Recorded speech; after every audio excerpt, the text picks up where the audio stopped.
Hoje em dia, você olhando a sua vida e olhando a vida que você tinha antes, né, da sua decisão, porque é uma decisão diária de buscar, né, viver a palavra.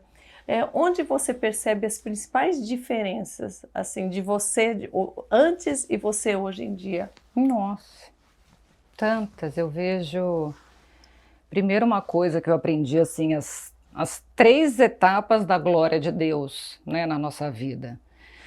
A primeira é o ato da justificação, que é no passado.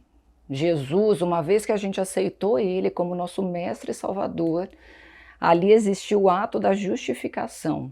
Ele já tirou a culpa do pecado da gente. Então, Joana foi feiticeira, Karina Bach fez isso ou aquilo. Gente, essa culpa do pecado já foi tirado no ato da justificação. Aí vem o processo da santificação, que é o presente. É onde Jesus nos tirou do domínio do pecado, ou seja, nós continuamos sendo pecadoras, mas o pecado não nos domina mais. Sim. E aí o futuro, que é o ato onde nós teremos um corpo glorificado, né? Que aí é quando nós iremos para a glória, ou se Jesus voltar antes, eu não sei, né? Porque as coisas estão tão aceleradas.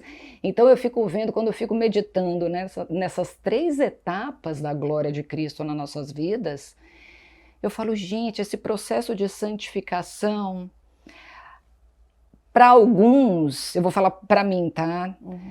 Áreas da minha vida foi assim.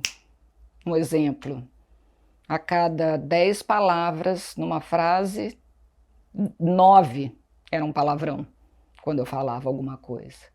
Eu lembro que eu dormia xingando o Vitor.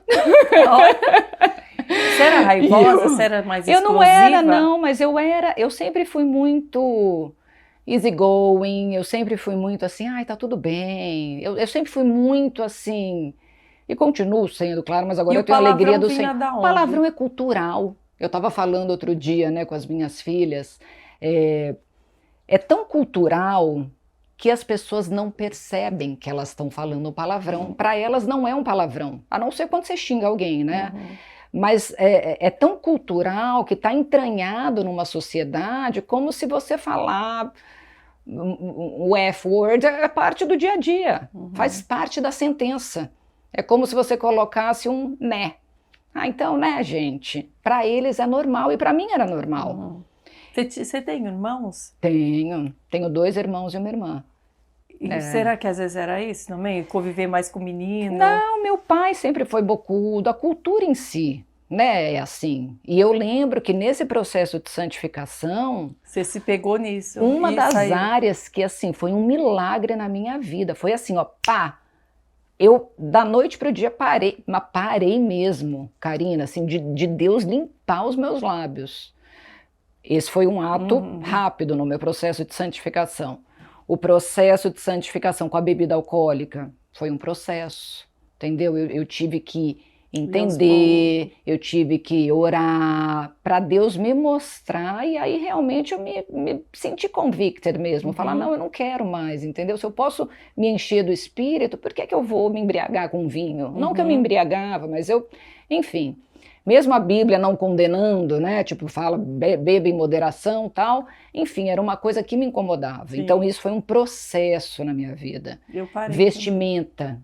Vestimenta foi um processo na minha vida. E até hoje eu entro às vezes no meu closet, eu usei essa roupa semana passada, né? Tipo, tá sendo um processo. Sim. Então eu aprendi nessa minha caminhada, vou fazer quase 50, né, amiga?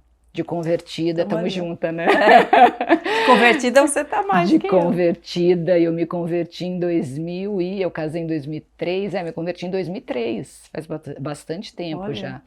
Mas eu fui aprendendo a ter mais misericórdia, porque eu lembro que quando eu me converti, principalmente com a minha família, eu com meu pai, às vezes, eu perdi a sabedoria que Deus tinha que me guiar e eu estava tentando fazer tudo através da minha sabedoria. Sim. Então eu fui aprendendo que tem os momentos de falar, tem os momentos da gente ficar quieta, tem uns momentos da gente lançar uma pergunta e deixar a pessoa pensar. Né? Muitas vezes, quando a pessoa começa a falar ou fazer alguma coisa, eu fico quieta, já orando, Senhor, me guia.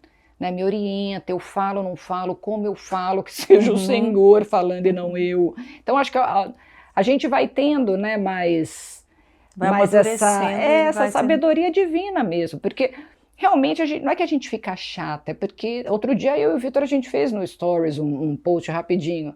Falei assim, gente, quando a gente ia para as baladas, a gente queria levar todo mundo, porque era legal. Aí quando a gente se converte, a gente quer que todo mundo vá à igreja, que leia a Bíblia, que vamos orar junto, porque a gente sabe que faz bem, né? Então é pedir sabedoria e falar, Senhor, que a gente tenha mais misericórdia mesmo, né? Que a gente saiba... Lembrar que a gente já foi bem perdida, estivemos lá, né? Estivemos lá. Não, hoje em dia as pessoas falam, nossa, eu orei tanto por você, na época que você era da televisão, eu falava, gente, é sério que tinha alguém preocupada com a minha salvação, orando por mim? Eu jamais imaginava que tinha alguém orando por mim. É engraçado que hoje em dia, que eu sou convertida, dá a sensação que as pessoas passaram a ser pessoas de oração junto comigo, né? Mas já existia, e existe gente orando por nós. No teu caso, Joana, quando foi a sua conversão? Você veio de família cristã? Você tinha alguma base de fé na sua casa? Eram outras religiões misturado? Como que era? Meu pai sempre foi agnóstico, né? Sempre falou que acreditava em Deus, mas questionava.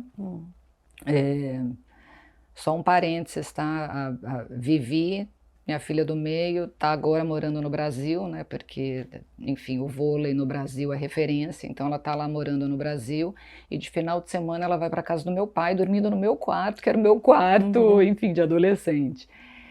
E tá levando meu pai à igreja todos os domingos. Olha, você vê como Deus tem propósito. Olha como Deus vai trabalhando por anos. Olha. Eu pregava para o meu pai, eu falava, eu via que a sementinha estava lá. Mas Deus é tão soberano, né? Tão soberano, que precisou a minha filha ir para o Brasil, para o meu pai à igreja. E está indo, está sendo tocado, tem sido uma bênção. Que lindo. Mas enfim, voltando, ele... sempre foi agnóstico. E minha mãe era espírita, minha mãe era kardecista. Então eu e meu irmão, eu tenho um irmão do primeiro casamento do meu pai depois casou de novo, eu tenho mais um irmão e uma irmã. Na época ainda não tinha Pepe e Naná. E então eu e o Tiago, a gente cresceu num lar que não existia Deus, né? Mas vocês iam no centro, Depois quando eu era novinha, eu sempre busquei Deus, né? Sempre soube que ele existia. E minha melhor amiga era católica. Então eu comecei a ir com a Fernanda e a tia Nilda na igreja católica. Depois comecei até a fazer catecismo, tudo, porque eu queria me batizar.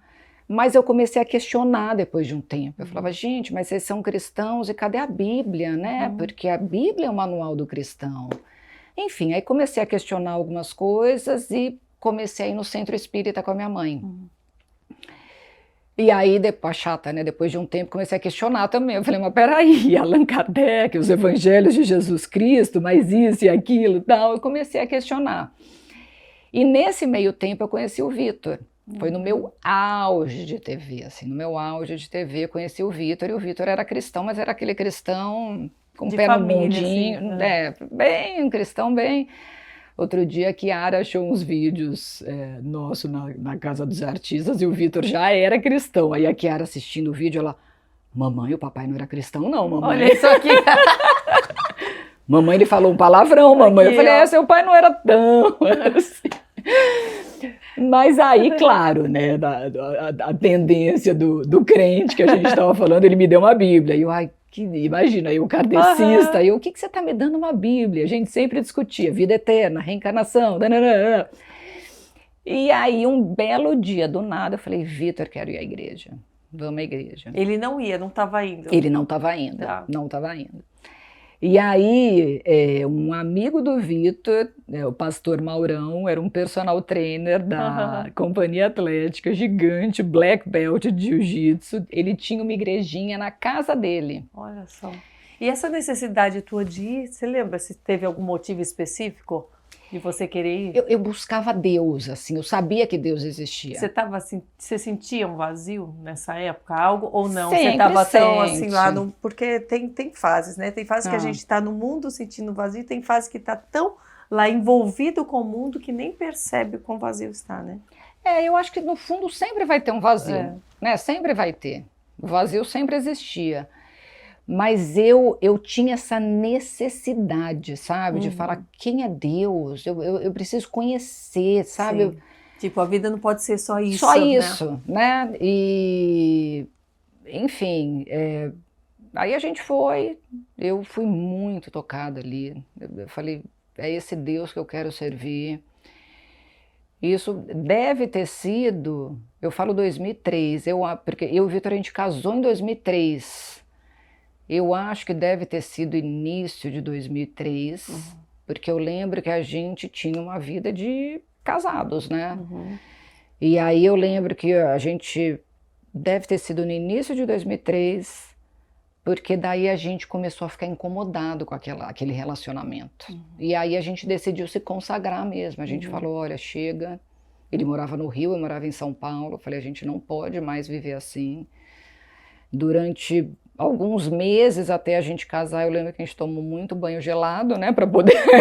Imagina, porque já existia um relacionamento, né, olha, anterior. Vocês conseguiram. Conseguimos, a gente se consagrou. Foi alguém que propôs, assim, que deu a ideia? Não, foi a gente. Eu lembro que eu fiquei incomodada, não falei nada pro Vitor, e aí quando eu fui falar, ele já estava incomodado também. Olha que bom. E, enfim, e aí...